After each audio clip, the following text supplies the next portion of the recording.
All right, we're live. Brilliant. So today we're going to have a discussion about the Ubuntu App Frameworks. There's a couple of things we want to figure out together and solve together. With me here today is Christian Duvan, Loïc Minier, Martin Albizetti, Michael Hall, and Sultan Balog. And if you're joining us through ubuntuonair.com, there's this chat widget below the video feed where you can enter your favorite nickname, and then you can join the conversation. I could just hear myself, sorry. So the video feed is working. Okay, and just let us know if you have questions or any suggestions, anything else during the conversation. Let me find my notes. We had a couple of things we wanted to talk about. The first one was where to store the information about frameworks. That's one thread of the discussion. Another thread was having sort of an API feature changelog, and then there was a bigger part of the discussion which was about finding changes in the API. Did I miss anything else? Was there anything else we wanted to talk about during this call? You had listed many things on the mailing list. So there's information about like the QML APIs. There's also like testing for unsupported APIs that might be an image or not, and how long frameworks are supported, and whether there were any frameworks to be duplicated. So a lot of topics really. Right. Okay. Which one do we want to start?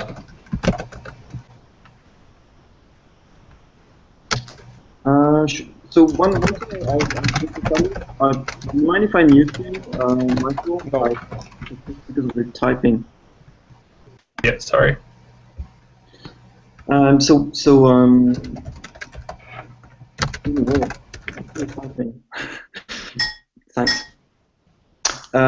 So one thing is the update process from frameworks. So we had this discussion about where to store the list of frameworks. At the moment, these frameworks are tracked like in the image, in data and packages, and on the store, and in various other tools, which are usually grabbing the list of frameworks from somewhere.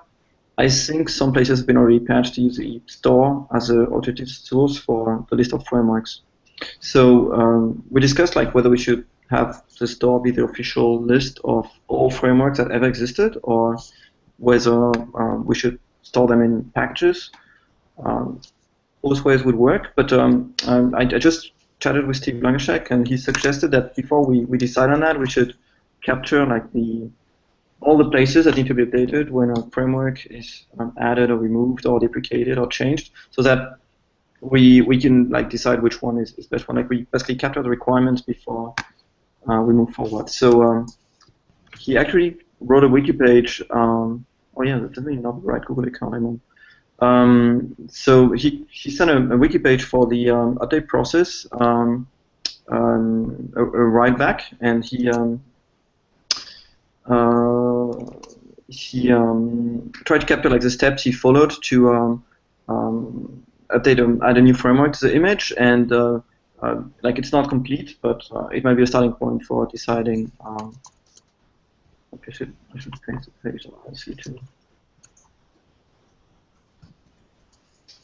That's what we could use to decide like which of the two options we prefer.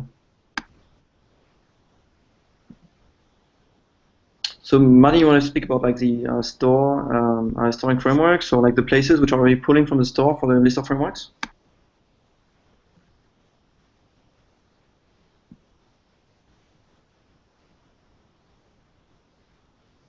Can you folks hear me? Yeah. So as far as I know, we wanted the click reviewers tools. They already have code to find out which frameworks are available, and just as a stopgap measure, we use the a branch on Launchpad which Ubuntu Core Dev um, can push to, but Martin said, so Martin Albizetti said that this should ultimately live in the store. Well, sure. So I guess I'm open to anything. The main requirement to me is the same one as everybody else. One central place to pull from. I would like it to be easy. So I think that if you have to get a package and parse that package, you already raise the complexity quite a bit. And having to upload packages reduces the number of people who can do it as well to kind of a more specific group. Whereas if we put it in the store, we can just have a set of ACLs, which could just pull from Launchpad teams as well. And it can export to JSON API, just exactly the one we're using today in Click Reviewers and everywhere else. And I think it would be, I think it would be easy enough. It would be easy to implement on the store. We already need to track all the frameworks anyway. And in reality, as I understand how all these things are put together, until the store supports a framework, it doesn't really exist, right? Because all the mechanisms, like everything, the CI, all of that, goes through the store. So it is kind of it's the only authoritative place that lets these things through. So to me, that would be, that's why it would make sense. It would be easier. It would be easier to add and remove and deprecate. And it doesn't involve uploading Debian packages to it doesn't have, we avoid the irony of having to upload Debian packages to make click packages work.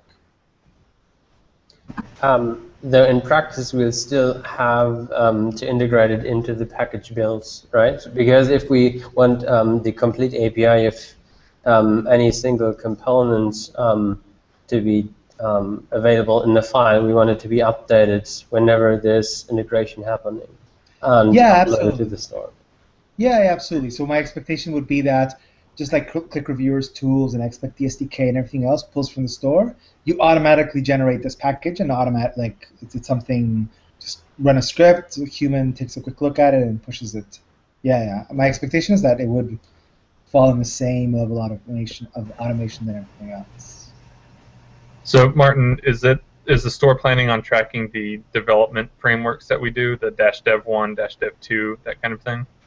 It has to, because otherwise you can't upload anything. That already does, right? Exactly. If you don't track it, then you can't upload it. Right. I know that we were doing that now, but I wasn't sure if there was a plan to change that once we had a stable framework and devices shipping with it. So the store doesn't care about stable it doesn't care in the sense that we need to support everything. Any framework that people can use, we need to support.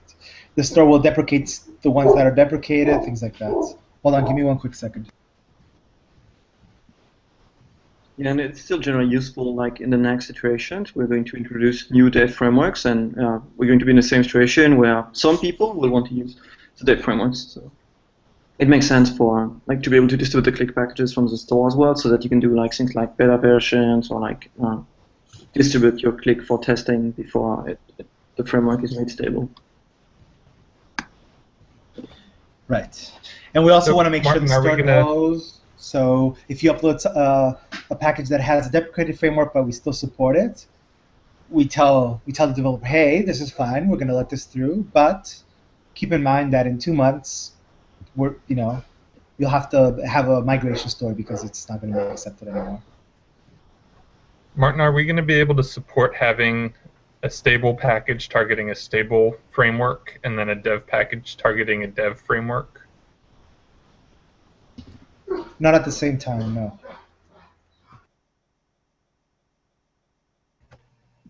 Yeah, so how likely is it that a developer is going to want to upload a package using a dev framework to the store if that's going to make all of their users on a stable framework?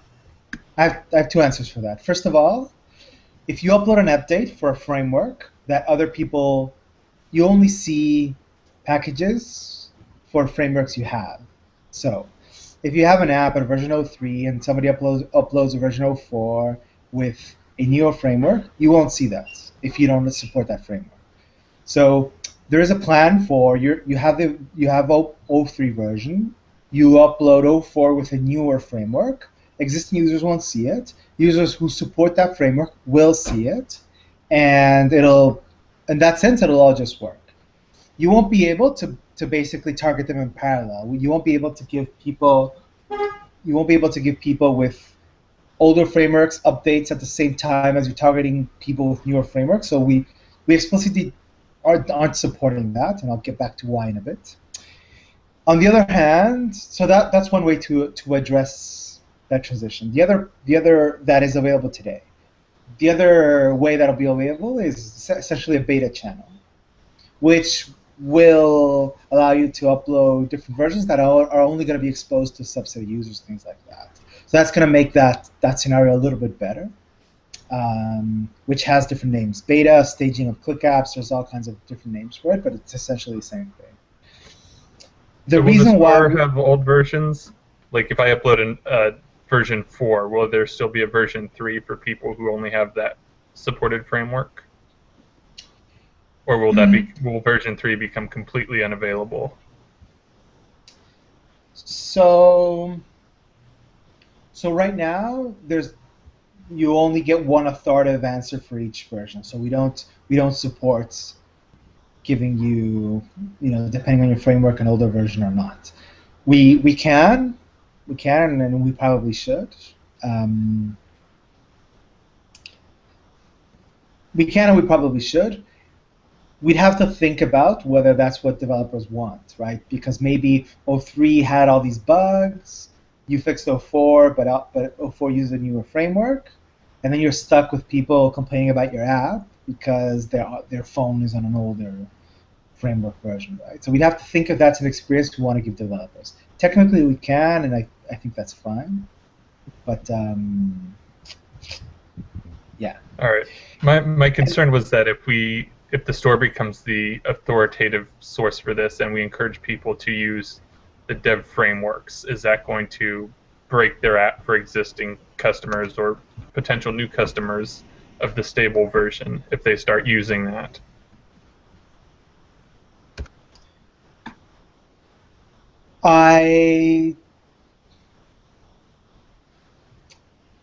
It's hard to answer. I think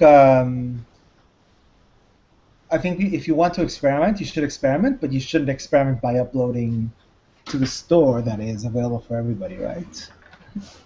It's kind of a weird question. Well, so other stores have this kind of better version, better features, better kind of features, but we don't have that yet. One simple thing you can do as an application developer today is to have two versions of your app. One is like the dash beta tagged at the end, and people can play with this as an old version or the beta version, and that's what users do for like having like Firefox or Chrome beta, and that's of profiles. Right. And we will have the beta feature. It's on the roadmap.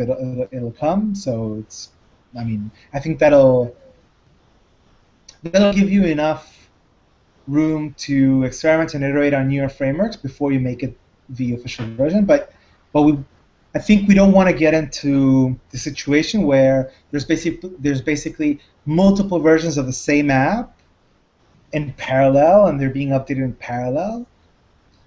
And in the end, people don't really have a sense of. You'll get these all weird mixed reviews of somebody complaining about something the other person doesn't have. So you'll have two people saying this app crashes when I go to this screen, and this other person reads that, and that screen isn't even available on what they're looking at, and they're looking at the same thing.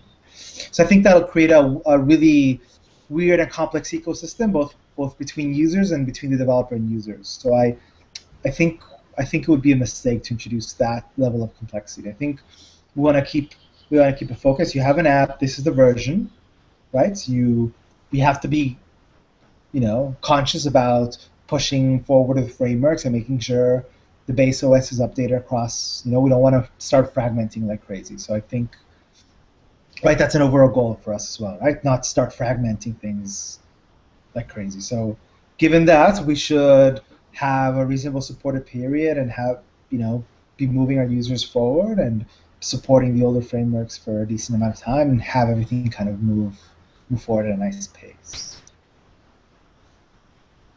Which could lead us to the topic of like how frameworks are supported.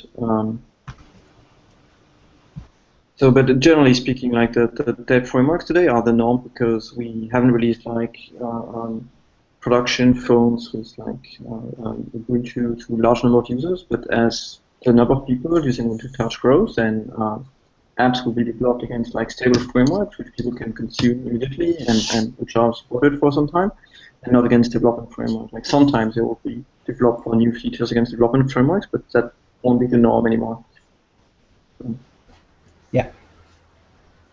So in terms of support timeframes, so I mean, you raised this as an open question, and it's something which we can never like set in stone forever because we have a history of like breaking backwards compatibility in Ubuntu releases before like Ubuntu Touch, and for phone apps we are trying to like commit to more stable APIs that we can maintain over a longer period of time, so that apps can keep working forever, like so that you can write an app once and it will work in future versions of Ubuntu. So that's but that's never always true, right? I mean, there's always duplication eventually, like very old APIs unsupported in, for instance, iOS or whatever. Like I don't think you can support like backward compatibility for super old releases. So there will be a time where we'll always duplicate like today's API. It's just a question of how long we can support it. Like maybe it's 2 years or 3 years, maybe it's 5 years, maybe it's only 1 year, but we're hoping for the longest.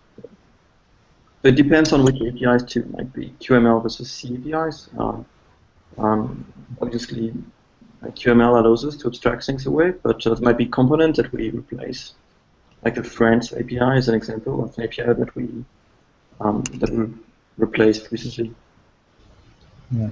So I think one thing we could do is we could set a minimum of lead time. Like maybe we can't say how long frameworks are going to be supported today, but maybe we could say, okay, so we guarantee that, we'll let you know at least 3 months in advance, something like that. So at least a minimum of time that we would go between deprecating and breaking APIs. So maybe that's something we could do to start off until we know how long we commit to these frameworks. In fact, the original proposal was that we never remove between Ubuntu release cycles, which are like the basis for constructing or higher level images. It might not be what people track because they might be getting updates all the time on their phones, but the idea was that generally we only remove a feature or an API after one cycle of deprecating it. So basically, the unit would be 6 months, as you say. So between two Ubuntu releases. So Nick90 is asking. So the clock app, he wants to support RTM, which will be 1410 framework, and at the same time he wants to target 1504 when we have it to get the new features from it, right? So his question is, how will it work if you can't have multiple click package versions at the same time? So to me, the answer to that is that 1504 will have the 1410 framework, right? So 1504 versions will have the 1410 framework because we're committing to support, and we will be updating the base system of phones that are shipping with RTM. So we will have a reasonable period between 1410 and 1504 where we're going to actually update these phones from 1410 to 1504, and you'll be able to target 1504 and get everybody every single time. So we're not going to ship these phones with 1410, and that's what they're going to have until they die. That's not the plan at all.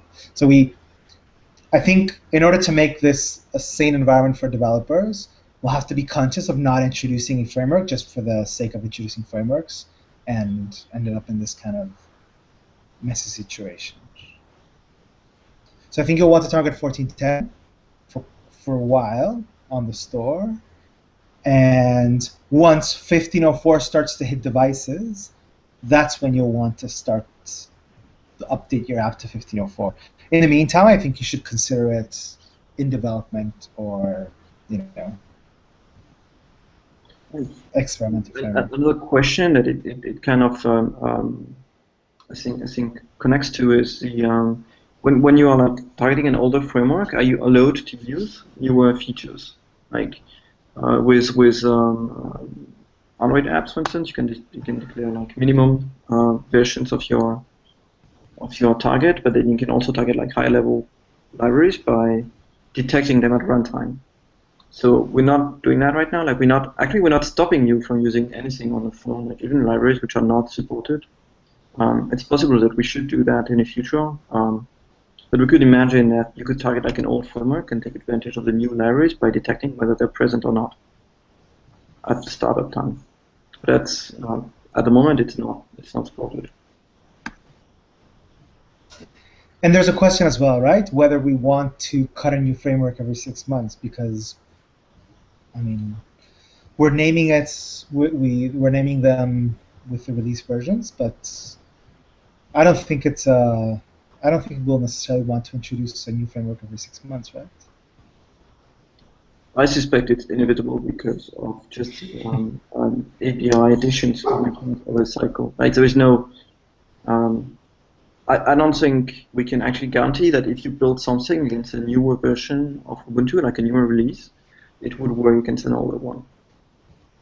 Like we have a hard time living to that promise today. So just because of that, we want to ensure that if you're like building against latest Ubuntu, then you are forced to run against latest Ubuntu, so that people that want to target older framework have to build again using C roots of older frameworks.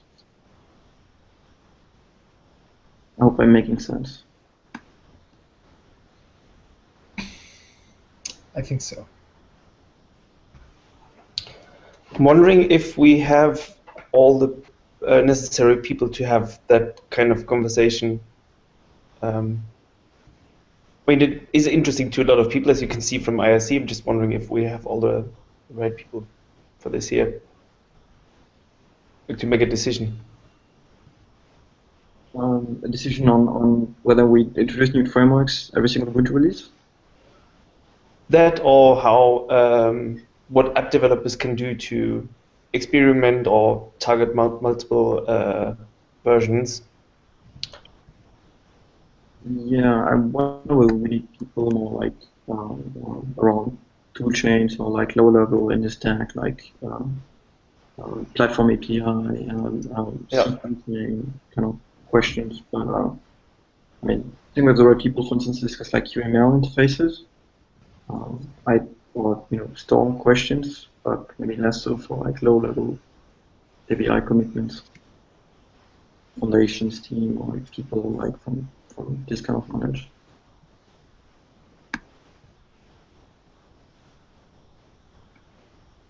So I'm just echoing like what I remember from past conversations about that and what I think the consensus was so far. So I think Alan well, at least Alan isn't super happy about the not having multiple versions supported in the store.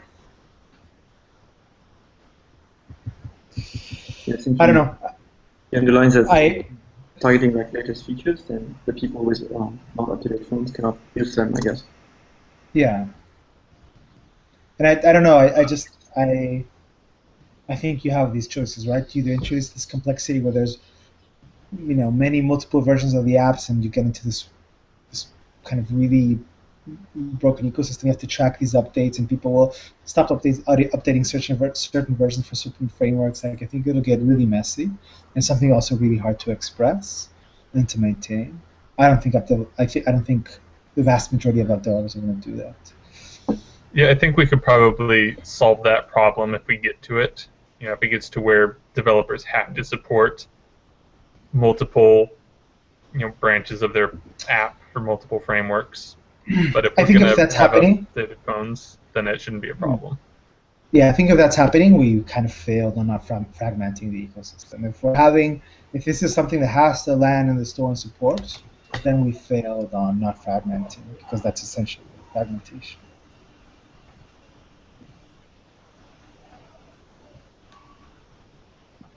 One thing we can't really predict is what kind of devices are going to be using Ubuntu. So because there might be random cohorts of people installing various versions of Ubuntu which get updated or not. And even like commercial products might eventually run like out of updates. Like we are going to continue updating the product, but it's not obvious whether like for how long the phone is going to be able to keep updating to newer Ubuntu versions, and so the actual distribution of Ubuntu versions, which is going to be in the wild, is not obvious right now. We cannot guess what it's going to be like. So it's hard to tell how we're going to allow like people to track all the versions of Ubuntu, but it seems still a remote problem.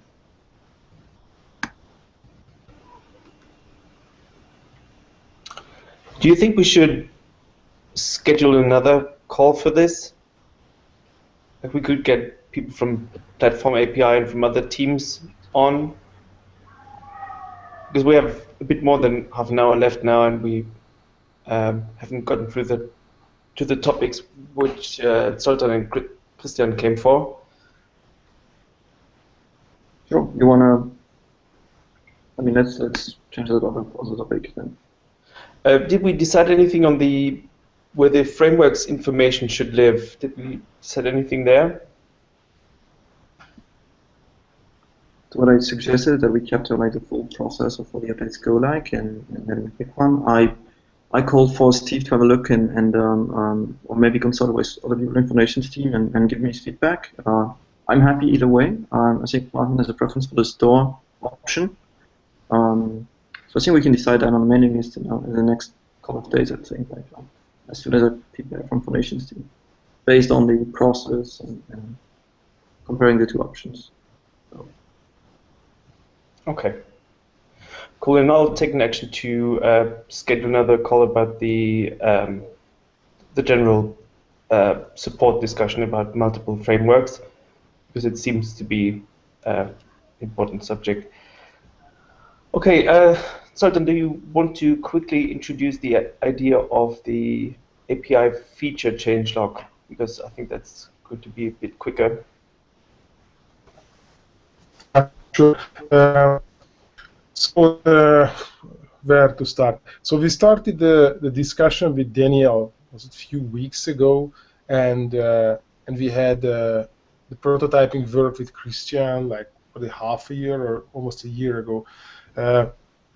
My biggest concern and like biggest interest in the frameworks is that the question of what a framework is. So what APIs exactly a framework has. Like giving you a very simple example that, for example, we have the Qt location 5.0 QML API. Yeah, it's available in the Ubuntu SDK 14.10 QML Dev 3.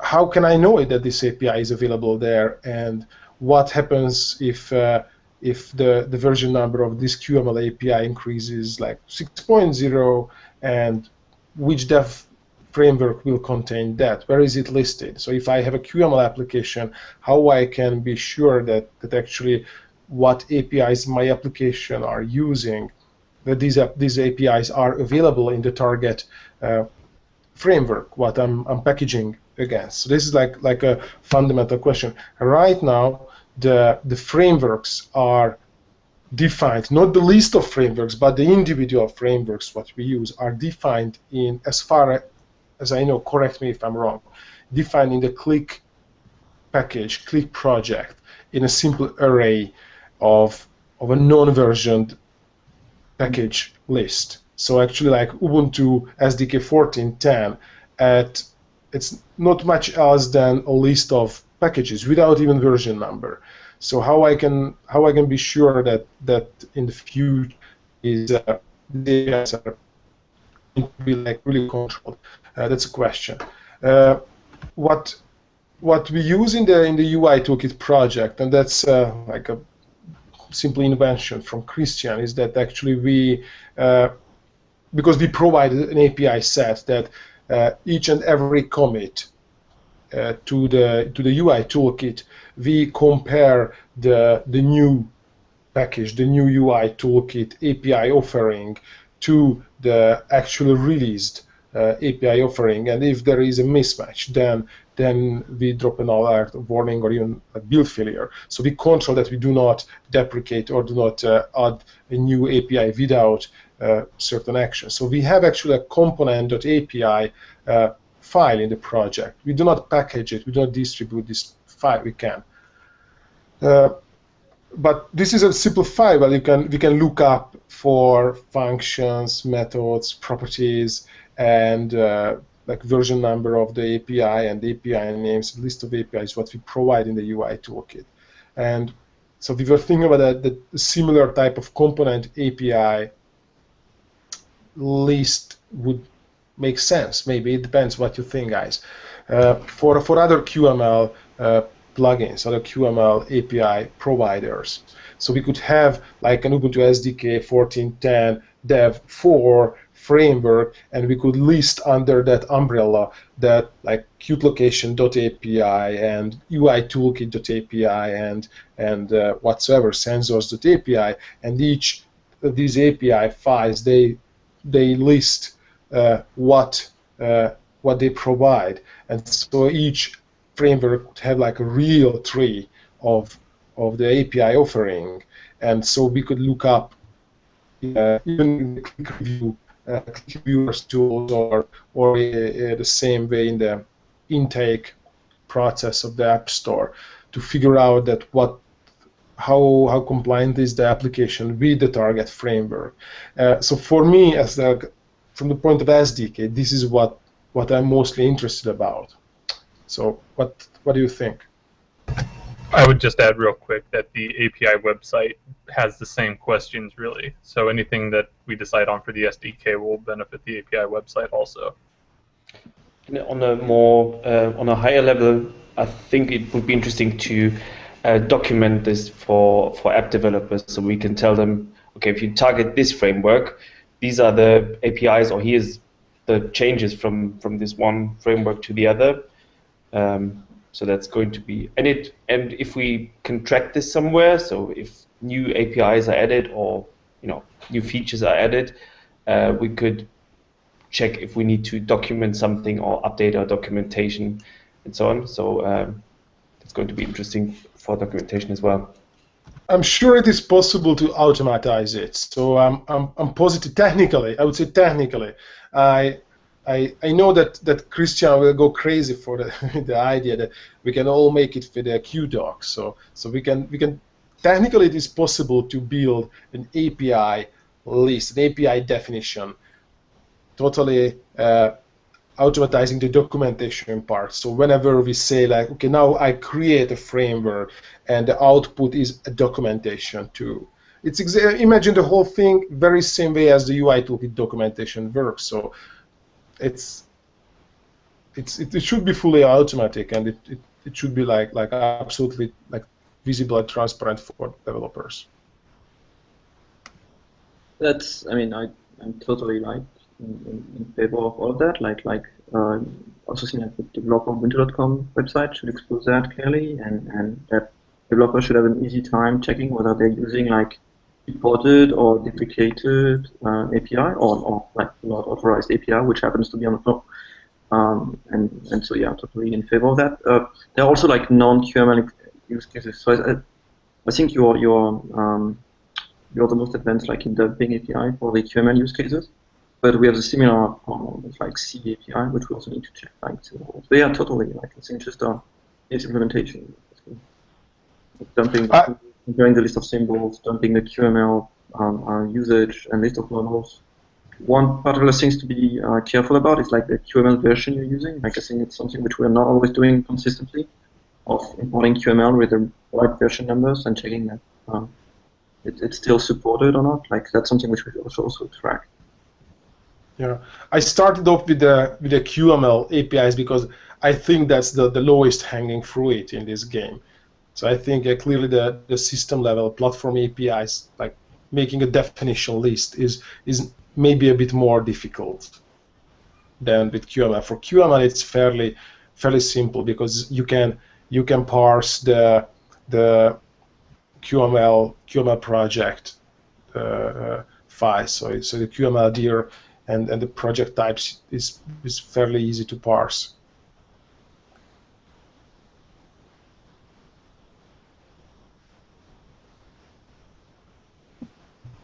Totally. So,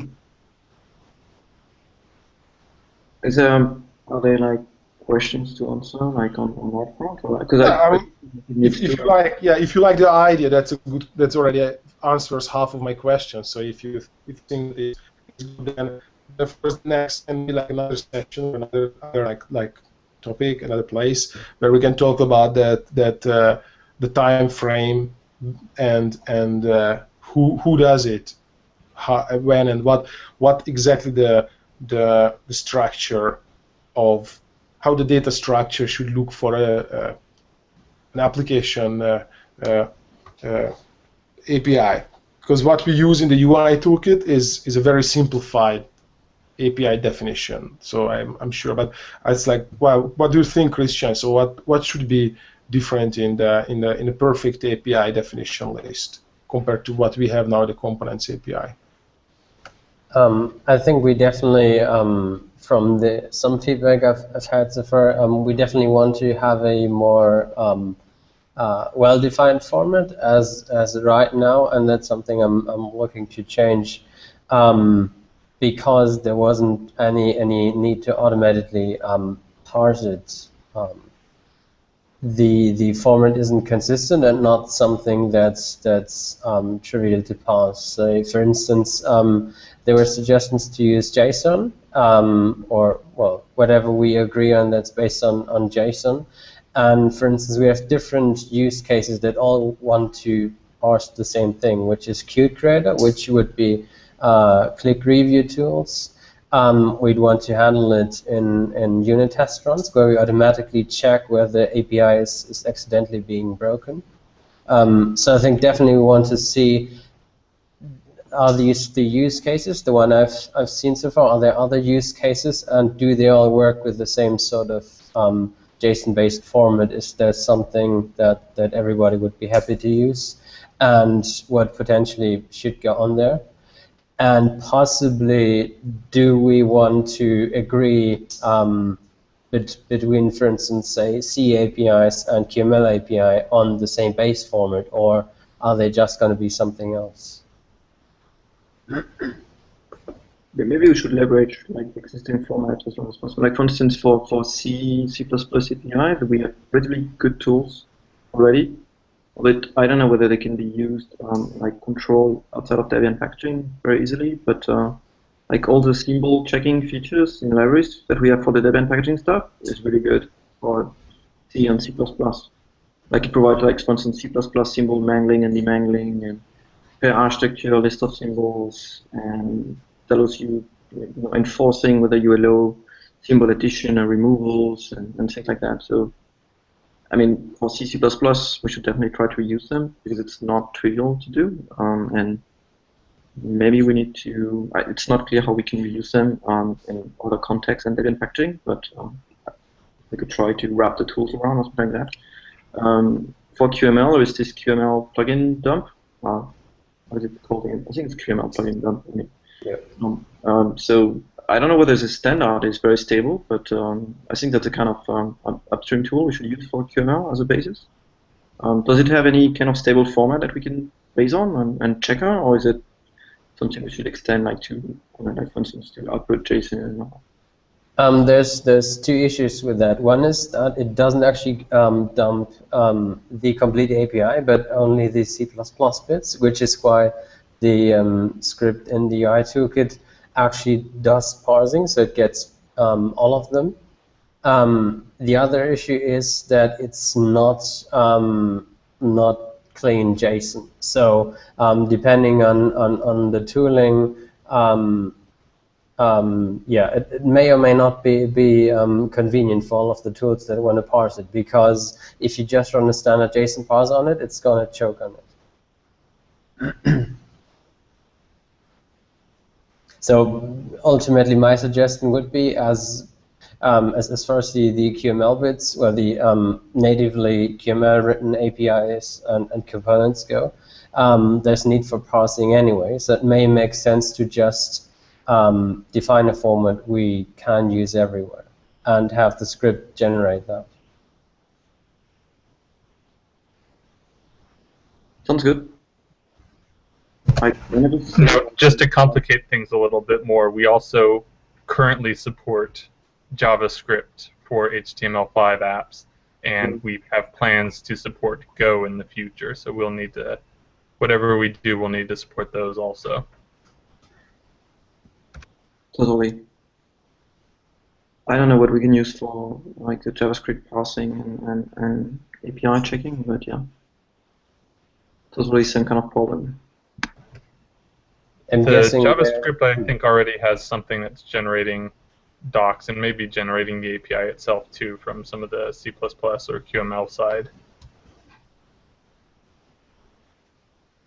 But I'm guessing there's the same question. Is there anything that outputs an API definition that it's in a common format? Because JavaScript is going to be as annoying to parse if you live in a JSON-based web server world, probably.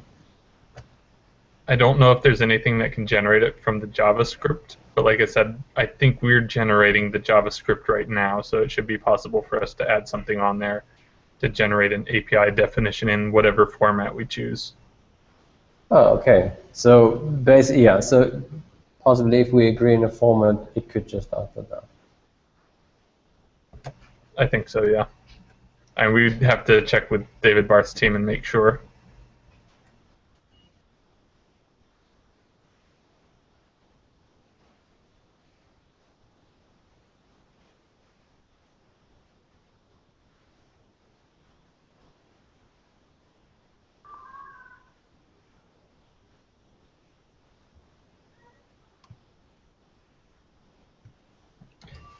All right, so how do we best attack this?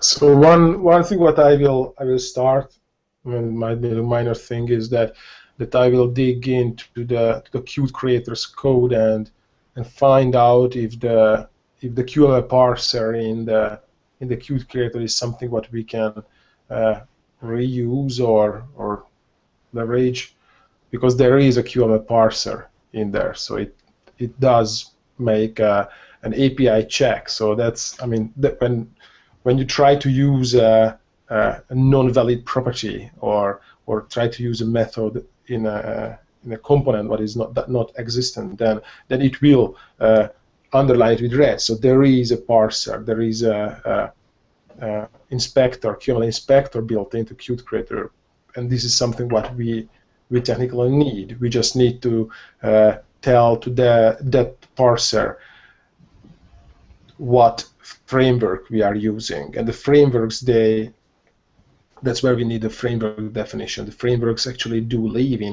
in change routes, click change routes. So all we need to do with the click reviewer also on the App Store is to tell that please use that or this Qt instance, like QML set, or use this click change route target to pick up the platform APIs and do a inspection on the application. The API that's defined in the click metadata, right? Regardless of what's on the route.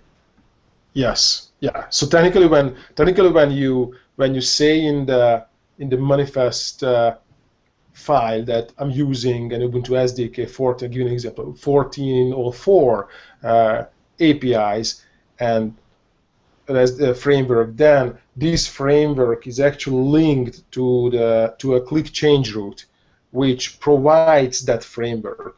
So the click reviewer tools or the SDK tools will look into this change route and look up for the APIs and check the list of APIs. So even if we make a very simple inspection, or we make the full 9 yards for every detail or properties. So there's a question that, are we satisfied with a very simple like import check or we really want to go to the details to verify that the technically like a preprocessor, a precompiler check for the applications. It's really up to us. There is a big range for us. I think we want to keep like options open, but you listed them in the beginning when you said like we need to be able to use it like on a developer website, at the Qt creator time, and then at click reviewers time. Like I think all these steps make sense for different reasons. So I guess the top priority is to shield like the developer from issues, and then we should also like stop bad packages from going into the store. So one question I have is whether it's cross architecture. Like, will it work if like your C root is like an ARM C root, like because I remember like some binary formats are sometimes like they encode like architecture endianness, or like they have to be dynamically loaded. So I don't know whether that's an issue for Qt Creator and like the API terms. We don't see this as a problem. It doesn't mean that it's not a problem. It can be a problem, but we just don't see it yet. So I haven't seen this is a problem. Might be. For QML APIs, I think they are pretty much considered to be equivalent. So given that the SDK is mostly in the archive, would you think that the best place like to keep the list of available APIs like compiled together would be along the SDK packages in a kind of like new package, and it would be like the canonical source for all the QML APIs which you're allowed to use for that framework? That's one option. I think this API definition lays, this umbrella, can live in the Click project. It can live in an SDK project, or it can have its own project. The important thing is that whenever we create an image, a device image, then this device image has a definite framework. That what does it provide, what APIs it supports. That's the most important, and that's a little bit tricky because it is something what you know only after you have the image. So when you have the image and you know the list of QML plugins or the list of platform APIs you have, and then you can generate the APIs. It's beyond my competence how this should be orchestrated. I'm sure somebody from the foundation team can fill in that how it is. So if we had this in a package in the archives and somebody came out with, say, a new version of the UI toolkit, would they be responsible for coordinating the update to their package and the update to this API definition package, or would there be somebody else who will update the API definition package independently? Let's see how it all works out. For as now, like today, 18th of August, I think that the approach what Christian was doing for the UI toolkit is something what we can adopt to other projects. So each project who offers an API for the developers should implement this project.api file, and they are collected by another module to build the Ubuntu SDK, whatever release, whatever framework. Or Christian, do I understand right the idea? Yeah, I think the way we do it right now, it's actually essential that it's generated as part of the package and release process, because we do the review of API changes with every merge request. So that means you need to see the result of it. If it complains, if it shows changes in the diff, that's something you want to see. If you're doing that after the fact, you're going to have trouble trying to fix your issues after they get integrated, and you want to catch them before landing stuff. If I make like a parallel to what's existing for C libraries, what would seem like the most logical is that each QML bearing package also ships like the list of QML APIs and ABIs that it carries in a file, And then these files will be compiled into some kind of Ubuntu SDK frameworks, kind of like compilation of all the available QML API dumps and C API dumps. I think the tricky question is at which point could we actually compile this list? For instance, if we have a new version of, say, Qt location right now, and that's landing, and that's going into the image, is there a point where we can run something else that basically checks any possible updated API files and makes a new framework definition? There is something comparable when it comes, for instance, to seeds. So you can change seeds at any time, like as a bazaar branch, and push them, and it would immediately update like the task fields on the archive as it gets published. However, the meta packages, which are compiled from the seeds, have to be manually updated by running like a command and re-uploading the generated meta packages. So it sounds very similar in nature to what we'd be doing there. That would be compiling like data from the seeds into like a meta package. Well, here we'd be compiling data from all the API-bearing packages into like an SDK frameworks package, which would have like some kind of cached version of like the latest APIs available. And as long as you don't update that package, then you cannot use the APIs.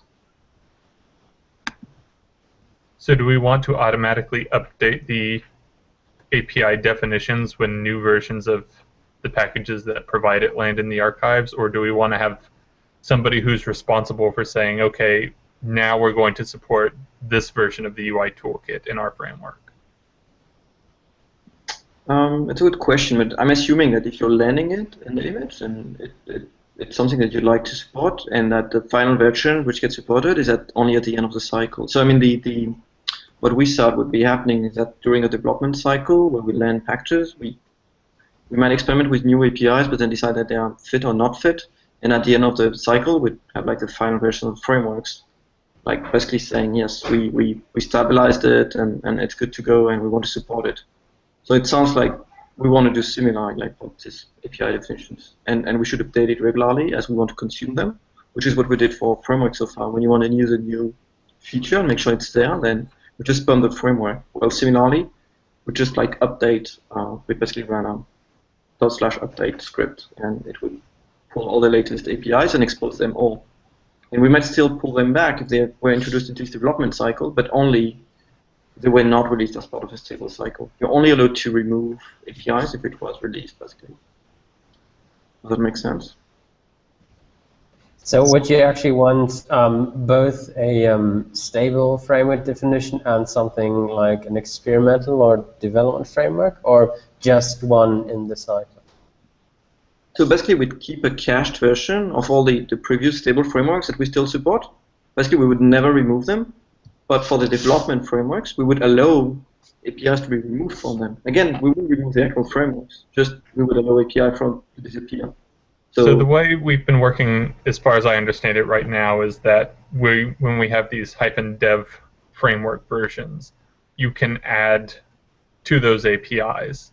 But as soon as you remove something so that it would break backwards compatibility, we've got to cut a new framework and deprecate the old one. Well, you have to so we would go from dev 2 to dev 3 and say dev 2 is deprecated.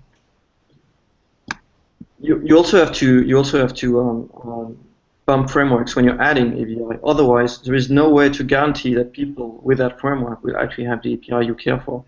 So it's always that you have to bump the framework whether you're adding or removing or changing the API. That's why we basically always deprecating like new frameworks as we add new dev frameworks. We're deprecating the old ones. So far we've had what, 3 or 4 dev frameworks for 14.10. And you should not see, like, we should not allow apps, albeit there is nothing enforcing it right now, we should not allow apps to target features which were added since the latest dev framework without a framework bump. Otherwise, it's meaningless because features, like fonts might not be updated to the latest platform version, with the latest API, but they might still list this framework. So the app might not work. Okay, so if we're going to automate creating these framework packages, we'll need to be able to detect whether something's been added or removed so it knows if it needs to just bump the version number of the package that's using it or bump the version number of the framework itself.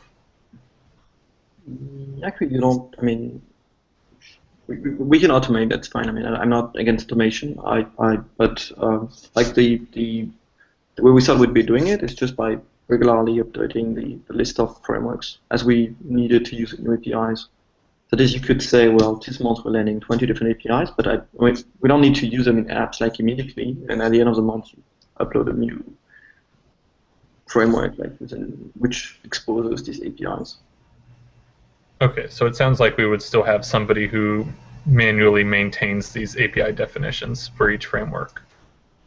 Just just runs a script or something. But I mean, sure, we could automate it. It's just yeah, there is nothing else automating it. It's just I don't think I have an example of that right now. But sure, we could also automatically upload a .deb. Like maybe the closest thing which comes to mind are lang packs in terms of automating the uploads. But even then, I think we're running them manually. So it's just a processing. I don't think we actually have like automated .deb uploads, like .dsc uploads.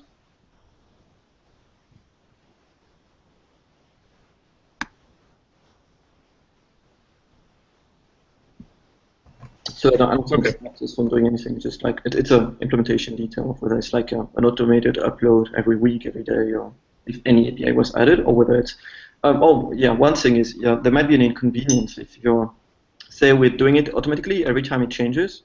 It might result in a large number of frameworks. Like say there is one API break per day or per every couple of days. It means application developers have to be constantly up to date in case like the dev framework changes. Otherwise, the store will not accept the deprecated framework, and it will be a pain. So if we limit the number of frameworks some way, then it's still beneficial. That is, if we don't expose APIs immediately, but like only after like a week or so, like every week or every month or every couple of weeks, it might be preferable to limit the churn in application developers having to keep their C routes up to date and resubmitting their apps because they use like Dev 5 instead of Dev 6, things like that. It sounds to me like having something like the same day of the month for doing the update would be something that's possibly a good idea. Otherwise, people are gonna ask like all the time for the new stuff, and nobody knows exactly when stuff is coming. So it might be nice to do this in a regular fashion, not just for framework churn, but for people to actually know what's going on.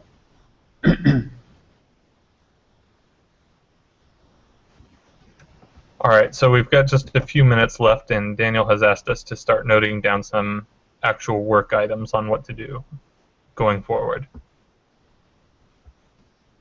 So I think the first thing we need to do is decide on the formatting content, right?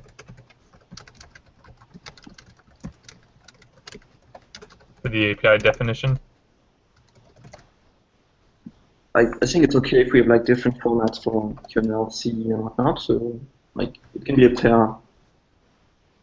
pair programming language kind of discussion. Like one format for QML, one format for C, C++, one format for JavaScript.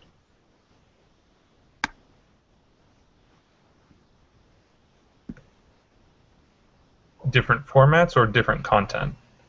And I thought we agreed that we all wanted it in some kind of JSON file. Yeah, it can be like it can all be expressed in JSON, but I mean like it doesn't need to be unified in terms of the abstraction needs to not be perfect across languages. Or the QML version might express different things than the C version.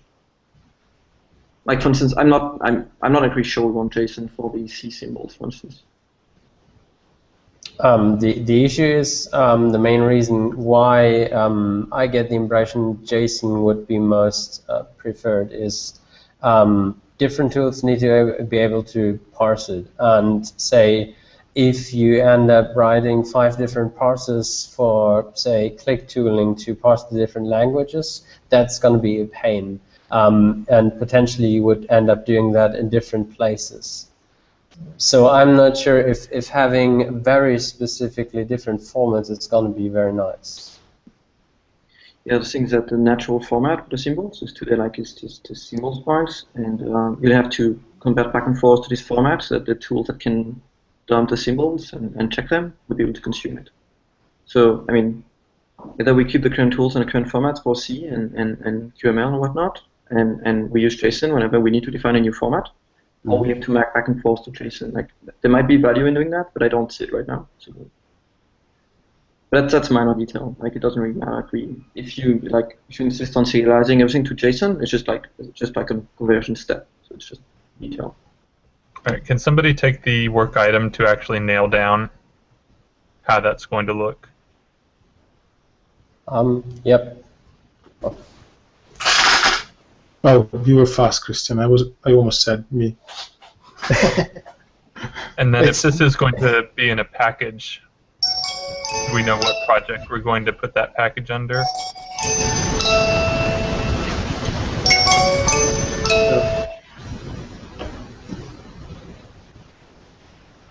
What is the time up ring? Let's do an Ubuntu SDK French package.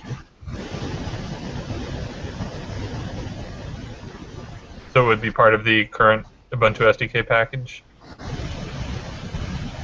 Yeah.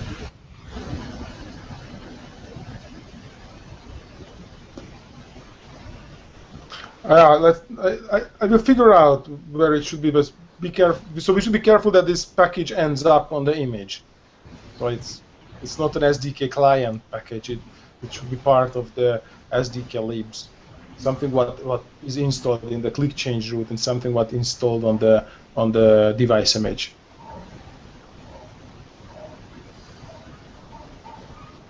Well, I don't think it actually makes sense on the normal images because we have tools that don't want to have images around for checking API.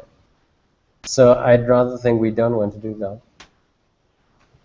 Yeah, I would agree. This really is only needed for development use. It's not needed for everyday use. Okay, then it's a change route only. Yeah. Correct.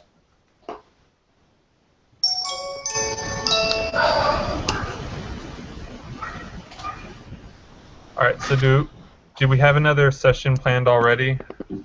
We mentioned earlier in the meeting having another one for the topics we were discussing.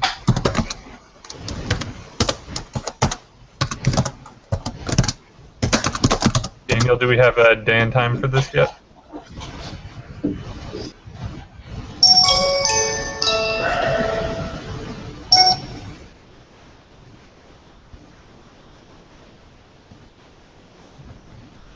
All right, we don't yet. I'm away next When would work for everybody? Would the same day and time next week work for everyone?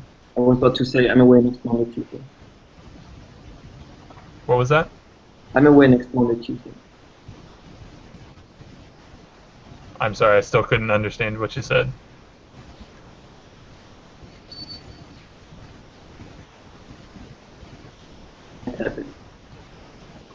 Okay, you're away next week.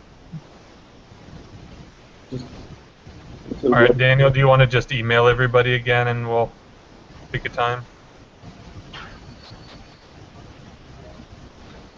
Thank you.